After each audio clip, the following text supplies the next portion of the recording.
Student good morning. आज हम फिर class 11 business economics unit second प्राथमिक समंकों के संकलन की पांचवी विधि की चर्चा करेंगे और उसके गुणदोषों के बारे में समझेंगे। सो गाइस हम स्टार्ट करते हैं। अगली विधि है प्रगणकों द्वारा अनुसूचियां भरवाना या भरना। प्रगणक जो जानकारी इकट्ठी करना चाहते हैं उनके द्वारा जानकारी इकट्ठी करना।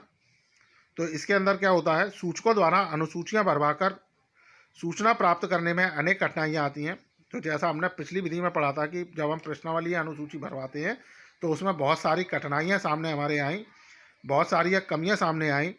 तो उन कठिनाइयों या उन कमियों को ध्यान में रखते हुए इस विधि को अपनाया गया, यानी प्रगणकों द्वारा अनुसूचियाँ भरवाना, इस विधि को अपनाया गया। इस विधि में जो भी हमारा अनुसंधान का क्षेत्र है उनसे संबंधित प्रश्नों की एक अनुसूची, एक लिस्ट तैयार की जाती है, एक शेड्यूल तैयार किया जाता है और उन्हें सूचकों के पास डाक द्वारा ना भेजकर, हम उनको सूचकों के पास नहीं डाक द्वारा भेजते, बल्कि जो कुछ प्रशिक्षक या प्रशिक्षित जो हमारे प्रगणक हैं, यानी ऐसे प्रगणक मतलब जो अनुसंधान की जानकारी इकट्ठी करना चाहते हैं, ऐसे व्यक्ति, तो उन व्यक्तियों जो कि ट्रेंड हैं, ऐसे व्यक्तियों को ये अनुसूचियाँ दी जाती हैं और उन्हें सूचकों के पास भेजा जाता है। सूचक जिनसे जानकारी प्राप्त करनी है उनके पास भेजा जाता है और वो प्रगणक सूचकों के पास स्वयं जाकर अनुसूचियाँ भरते हैं।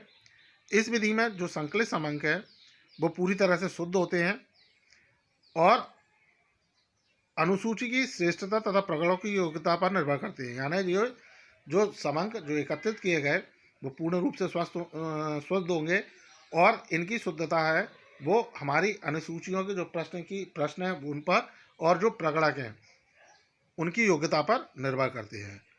अगर प्रगणक हमारा योग्य है, ईमानदार है, निष्पक्ष है, मेहनती है, धैर्यवान है तथा कुशल है तो हमें निश्चित ही इसके जो परिणाम है वो सकारात्मक प्राप्त होंगे।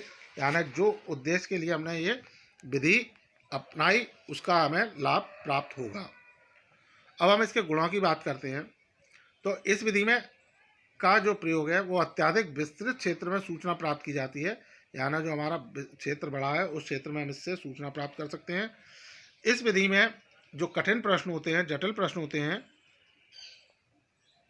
उनके भी हमें शुद्ध और विश्वसनीय उत्तर प्राप्त हो जाते हैं, क्योंकि जो प्रगणक होता है वो स्वयं अनुसंधान के क्षेत्र में जाता है। यदि सूचकों को किसी प्रश्न में समस्या है तो वो उनको समझाकर, उनको भली भांति समझाकर उनके सही जवाब प्राप्त कर सकता है।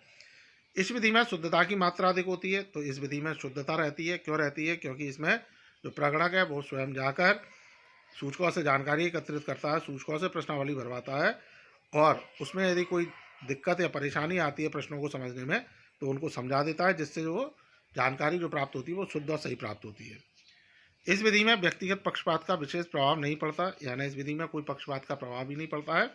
इसके लाभ हुए। अब हम इसकी हानियों की बात करेंगे, दोषों की बात करेंगे।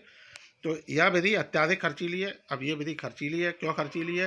क्योंकि एक तो पहले अनुसूचियाँ तैयार कराओ, अनुसूचियों को प्रिंट कराएंगे, और दूसरा जो प्रगणक है उनको भी हमें कुछ ना कुछ पारिश्रमिक के रूप में देना पड़ेगा। तो ऐसी स्थिति में ये खर्चीली होती है।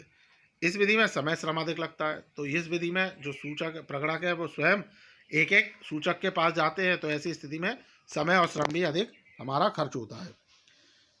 अगला है, इस विधि में प्रगणकों के प्रशिक्षण एवं उनके निरीक्षण जैसी कठिनाइयों का सामना करना पड़ता है। अब ऐसे में इस विधि के अंदर जो प्रगणक होते हैं उनको हमें समय समय पर प्रशिक्षित भी करना होता है और साथ ही उनके निरीक्षण भी हमें करने होते हैं, जिसमें कई सारी दिक्कतें परेशानियाँ आती हैं।